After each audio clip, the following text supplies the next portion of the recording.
warm welcome to Jazz FM, Adrian. We find ourselves here on this beautiful location. Can you tell us where we are, what's the significance of this place and your involvement with it? Well, we're here right in the heart of the Douro Valley at harvest time, which is one of the most exciting times of the year when we're bringing in our grapes and making port. It's one of the most beautiful parts of Europe, incredibly remote, and as we can see around us, these incredible steep hillsides which have been sort of tamed by mankind, these great dry stone walls. And it really is a testament to man's ingenuity to make sort of great wines in remote and difficult areas. So talk a bit about why you decided to come into partnership with the programme Dinner Jazz on Jazz FM. Well, I think we're jazz lovers, and Dinner Jazz is such a great programme. But it is for us a sort of perfect combination. You know, the idea that drinking port, relaxing, perhaps at the end of the day.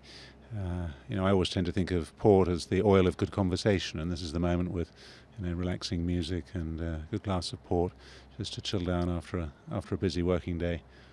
It's a good combination, isn't it? Tell us a little bit about the importance of port as a drink. Well, port is a very ancient drink. I mean, there's been wines made in these hills since Roman times. But as we know it today, it probably stretches back pretty much to the beginning of our own company, 320 years ago. And, it is one of the great fortified wines of the world.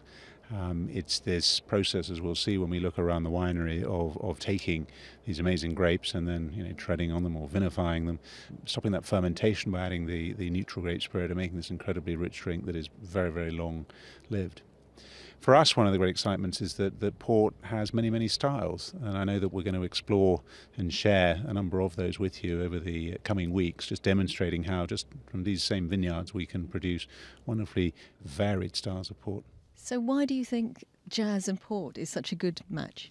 Well, being a port expert, we know that there's a tremendous variety of different styles of port, and I think our observations are that with jazz nowadays, there's some wonderful range of styles, some great historical jazz, but in modern jazz, which is very lively. And in a sense, that word jazz kind of encompasses a whole theme of different styles of music in the same way that the word port encompasses a whole range of different styles and a range of different consumption moments. And I think that's why, the marriage of the two is so good.